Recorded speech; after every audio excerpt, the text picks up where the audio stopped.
ఇప్పుడే country delight యాప్ని download చేసుకోండి. Download the country delight app now.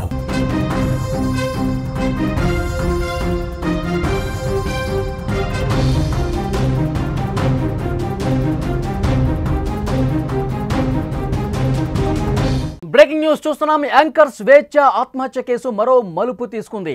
తెరపైకి ప్రస్తుతం పూర్ణచందర్ భార్య స్వప్న వచ్చింది. పూర్ణచందర్కు మద్దతుగా స్వప్న ఒక వీడియో విడుదల చేశారు. తన భర్త అమాయకుడు అని చెప్తోంది స్వప్న. స్వేచ్ఛే పూర్ణను హింసించింది, వేధించింది అంటూ స్వప్న ఆరోపిస్తోంది. సంచలనంగా ప్రస్తుతం స్వప్న వీడియో ఒకటి బయటకు వచ్చింది. స్వప్న ఒక వీడియో కూడా రిలీజ్ చేశారు. స్వేచ్ఛ ఆత్మహత్య కేసుకు సంబంధించి ఒక మలుపు తిరిగిందని చెప్పాలి. తెరపైకి పూర్ణచంద్ర భార్య స్వప్న రావటం సంచలనం రేపుతోంది. స్వేచ్ఛ ఆత్మహత్యపై వీడియో విడుదల చేసిన స్వప్న తన భర్తను వెనకేసుకొస్తూ మాట్లాడింది. తన భర్త అమాయకుడని, అంతా స్వేచ్ఛే చేసిందని ఆరోపణలు చేస్తోంది. మొదట పూర్ణచందర్ స్వేచ్ఛను పరిచయం చేశాడని, ఆ సమయంలో తనకు వారి మధ్య రిలేషన్ ఉన్నట్టు తెలియదని, వారి అనైతిక బంధం తెలిసాక భర్తకు దూరంగా ఉన్నట్టు చెప్పింది. అయితే పూర్ణచందర్ను స్వేచ్ఛ బ్లాక్మెయిల్ చేసినట్టుగా స్వప్న ఆ వీడియోలో చెప్తోంది. పూర్ణచందర్పై స్వేచ్ఛ కుమార్తె చేసిన ఆరోపణలు కూడా స్వప్న తీవ్రంగా ఖండిస్తున్నారు. అరణ్యను సొంత కూతురులాగే చూసుకున్నాడని ఆమె చెప్తోంది. ఇంకా ఆమె ఏం చెప్పిందో ఒక్కసారి ఈ వీడియోలో చూద్దాం. నాకు స్వేచ్ఛ పూర్ణ ద్వారానే పరిచయం అయింది. రిలేషన్ ఉందని నాకు అసలు తెలియదు. ఈ రిలేషన్ గురించి కూడా నాకు తెలిసింది స్వేచ్ఛ ద్వారానే. తను నాకు ఫోటో పెట్టడం ద్వారా తెలిసింది. నేను పూర్ణని అడిగాను ఏంటిది అని చెప్పేసి అడిగితే చెప్పాడు. చెప్పినాక నాకు ఆయనకి గొడవలు స్టార్ట్ అయింది. అక్కడ నాకు ఇంకా తెలిసింది ఏంటంటే అక్కడ కూడా తనతో గొడవలు ఉంటున్నాయి అని చెప్పేసి అంటే ఇంకా నేను ప్రెషరైజ్ ఆయన ఎందుకు ప్రెషరైజ్ చేయాలి అని చెప్పేసి నేను ఆయనను వదిలేశాను. నేను మీడియా ముందుకు ఎందుకు వచ్చానంటే ఇప్పుడు స్వేచ్ఛ కూతురు మా ఆయన మీద నిందలు వేస్తుంది. ఆ నిందలు నేను చూసి తట్టుకోలేక నేను వచ్చాను బయటికి. నా పిల్లలతో పాటే కూడా తీసుకున్నాడు. తనకి స్కూల్లో జాయిన్ చేశాడు, ఫీజులు కట్టాడు. నా పిల్లలకి బట్టలు తీసుకున్నప్పుడు ఆయన కూడా తీసుకునేవాడంట.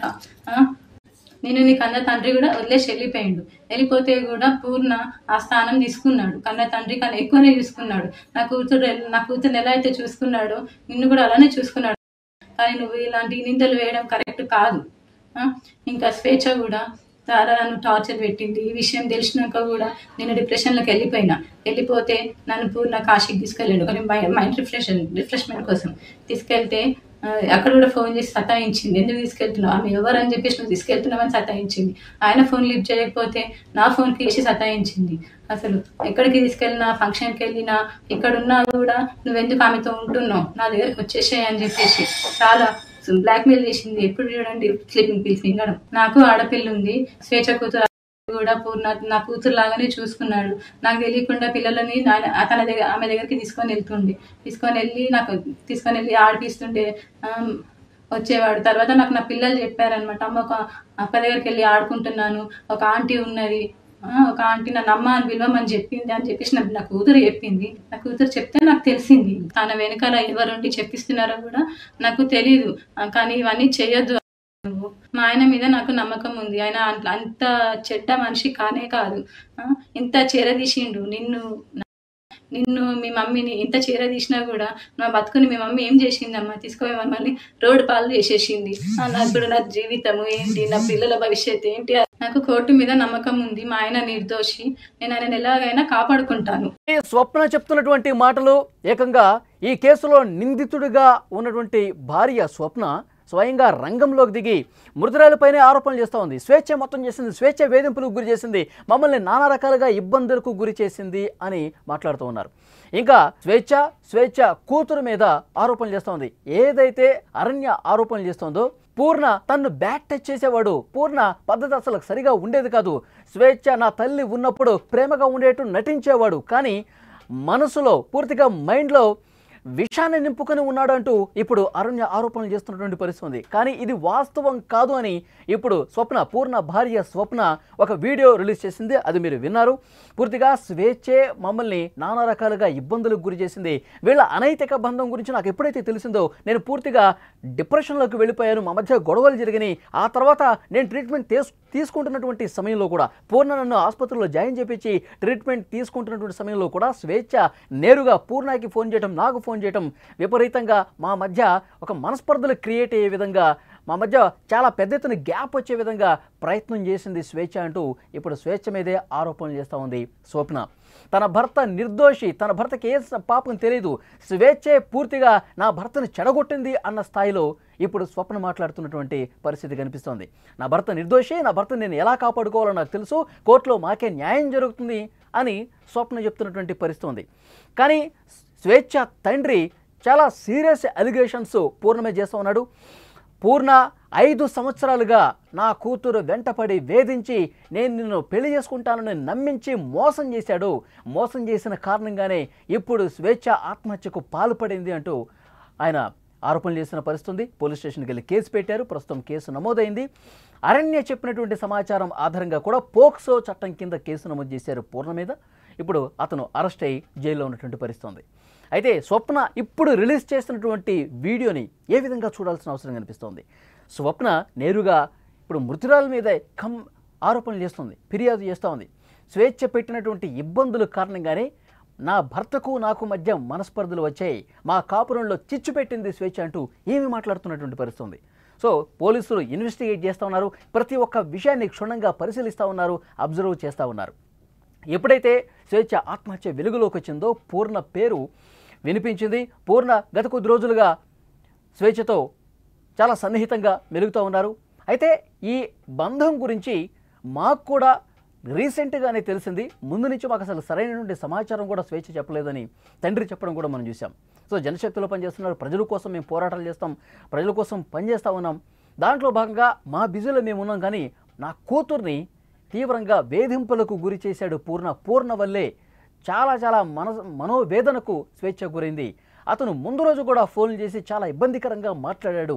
మనస్తాపానికి గురైంది నా కూతురు స్వేచ్ఛ, అందుకే ఈ అఘాత్యానికి పాల్పడిందంటూ స్వేచ్ఛ తండ్రి మాట్లాడిన పరిస్థితి. పోలీసులకు వెంటనే కంప్లైంట్ కూడా ఇచ్చారు. ప్రస్తుతం కేసు నమోదైంది. ఆ తర్వాత పూర్ణ ఒక లెటర్ కూడా రిలీజ్ చేశాడు. తల్లిదండ్రుల్ని ఆయన దోషులుగా చూపించే ప్రయత్నం చేశాడు. పూర్ణ ఆ లెటర్లో ఏం చెప్తా ఉన్నాడు, చాలా సంవత్సరాలుగా కూతురి మీద ప్రేమ లేకుండా బిహేవ్ చేశారు తల్లిదండ్రులు. వాళ్ళ పోరాటాలు వాళ్ళు చేసుకుంటూ వాళ్ళ పనుల్లో వాళ్ళు నిమగ్నై కూతురి మీద ప్రేమ కనబరచలేదు. ఈ విషయాన్ని చాలా సందర్భాల్లో స్వేచ్ఛ నాకు చెప్పుకుంటూ బాధపడింది. ఆ తర్వాత మేము ఫ్రెండ్స్గా ఉన్న వాళ్ళం దగ్గరయ్యాం, కలిసి ఉండాలనుకున్నాం. అదే విషయం నేను స్వేచ్ఛతో చెప్పాను. అయితే స్వేచ్ఛ ఒత్తిడి తీసుకొస్తూ ఉండేది. భార్యతో విడాకులు తీసుకొని మనం కలిసి ఉందామని చెప్పి. కానీ కొంత టైం పడుతుంది, కొంత టైం తర్వాత ఈ డెసిషన్ నేను తీసుకుంటానని చెప్పి చెప్పుకుంటూ వచ్చాడు పూర్ణ. ఆ తర్వాత పూర్తిగా మర్చిపోయినటువంటి పరిస్థితి. తర్వాత పూర్తిగా ఈ విషయాన్ని పక్కన పెట్టిన పరిస్థితి. స్వేచ్ఛ ఒత్తిడి ఎక్కువ అవుతున్నటువంటి నేపథ్యంలో కొంత ఇది మనస్పర్ధలకు కారణమైంది. పూర్ణ స్వేచ్ఛ మధ్య పూర్తి స్థాయిలో విభేదాలు రావడానికి పెళ్లి విషయమే కారణం అని చెప్పి ఇప్పుడు సమాచారం వస్తుంది. స్వేచ్ఛ కూతురు కూడా తీవ్రమైనటువంటి విమర్శలు చేస్తూ ఉన్నారు. స్వేచ్ఛ కూతురు ఒక విషయం చాలా స్పష్టంగా చెప్తా ఉన్నారు, తన తల్లి పట్ల చాలా సందర్భాల్లో రూడ్గా బిహేవ్ చేసినటువంటి పరిస్థితి ఉంది. తన తల్లి తనకు దూరంగా ఉన్నప్పుడు, స్వేచ్ఛ దూరంగా ఉన్నప్పుడు నా పట్ల మిస్బిహేవ్ చేశాడు, బ్యాడ్ టచ్ చేసేవాడు, అతని మనసు స్వచ్ఛత లేదు. ఇది అరణ్య కూడా చాలా స్పష్టంగా మీడియాతో చెప్తా ఉన్నారు, పోలీసులకు కూడా చెప్తా ఉన్నారు అరణ్య. సో ఈ అన్ని విషయాలు కూడా పోలీసులు కేసు డీటెయిల్స్గా తీసుకున్నారు, ఇన్వెస్టిగేట్ చేస్తూ ఉన్నారు. పూర్ణచంద్రరావుని అరెస్ట్ చేసినటువంటి పరిస్థితి ఉంది. ఇప్పుడు అరెస్ట్ అయిన తర్వాత పూర్ణచంద్రరావు భార్య స్వప్న వీడియో రిలీజ్ చేశారు. తన భర్త నిర్దోషి, తన భర్తని పూర్తిగా వేధింపులకు గురి చేసింది స్వేచ్ఛే, మా కాపురంలో చిచ్చు పెట్టింది స్వేచ్ఛే, ఇన్వెస్టిగేట్ చేయాలి, నా భర్తను ఎలా కాపాడుకోవాలో నాకు తెలుసు, నా భర్త నిర్దోషి, కోర్టులో మాదే విజయం అని చెప్పి స్వప్న మాట్లాడుతున్న పరిస్థితి ఉంది.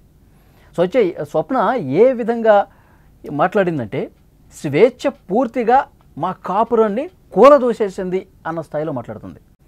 మృతురాల మీద అభాండాలు వేస్తున్నటువంటి పరిస్థితి స్వప్న సైడ్ నుంచి కనిపిస్తూ ఉంది. వాస్తవాలు అతి త్వరలోనే వెలుగులోకి వస్తాయి. స్వేచ్ఛ కుమార్తెని తన భర్త ఏ విధంగా చూసుకున్నాడో కూడా క్లియర్గా వీడియోలో చెప్తా ఉంది స్వప్న. తన కూతుర్ని ఏ విధంగా అయితే పూర్ణ చూసుకునేవాడు, స్వేచ్ఛ కూతుర్ని కూడా అదే విధంగా చూసుకున్నాడు, తన బాగోగులు చూసుకున్నాడు, చేరదీశాడు, వాళ్ళకు ఒక జీవితం ఇద్దామని చెప్పేసి అనుకున్నాడు. ముందుగా మా అనైతిక బంధానికి సంబంధించి ఏదైతే విషయం బయటకు వచ్చిందో స్వేచ్ఛతో ఉన్న బంధాన్ని గురించి, పూర్తిగా మా మధ్య మనస్పర్ధలు వచ్చే, గొడవలు జరిగాయి, స్వేచ్ఛను పూర్తిగా దూరం పెట్టమని చెప్పాను, కానీ వినిపించుకోలేదు, నేను కూడా డిప్రెషన్లోకి వెళ్ళిపోయాను, పూర్ణతో దూరంగా ఉన్నాను. తర్వాత డిప్రెషన్లోకి వెళ్ళిపోయిన తర్వాత నాకు ట్రీట్మెంట్ ఇచ్చే బాధ్యత మళ్ళీ పూర్ణ తీసుకుని ఆపించాడు. ఆ తర్వాత స్వేచ్ఛ మళ్ళీ మాకు ఫోన్ చేసి ఇష్టారీతిన వ్యవహరించేది, స్వప్నకు దూరంగా ఉండని చెప్పి బెదిరించేది. ఇవన్నీ కూడా ఇప్పుడు చెప్తున్నటువంటి పరిస్థితి. స్వేచ్ఛ కూతురు బాగోగులు చూసుకోవటమే కాదు, స్వేచ్ఛను చదివించడం కావచ్చు, ఫీజులు కట్టడం కావచ్చు, అన్నీ కూడా పూర్ణ చూసుకుంటే ఇప్పుడు పూర్ణ మీదే తండ్రి లాంటి వ్యక్తికి సంబంధించి ఆయన మీదే ఆయన పేరుకి మచ్చ తీసుకొచ్చే విధంగా మాట్లాడుతూ ఉన్నారు. స్వేచ్ఛ తండ్రి అలాగే స్వేచ్ఛ కూతురు వీళ్ళిద్దరూ కూడా పూర్ణని ఇంకా ఇరికించాలనే ఒక ప్రయత్నం బలంగా జరుగుతోంది. ఇది కరెక్ట్ కాదు, నా భర్త అమాయకుడు అని చెప్తోంది. సో పోలీసులు ఆల్రెడీ కేసు నమోదు చేసుకున్నారు కాబట్టి ఆ తీసుకున్నటువంటి డీటెయిల్స్ ఉన్నటువంటి ఆ విషయాలన్నీ కూడా కూలంకషంగా చర్చించి ఇన్వెస్టిగేట్ చేసి దర్యాప్తు చేసి వాస్తవాలు వెలుగులోకి తీసుకొస్తామని పోలీసు అధికారులు కూడా చెప్తూ ఉన్నారు. చూద్దాం ఈ కేసులో నెక్స్ట్ ఇంకా ఏం జరగబోతుంది.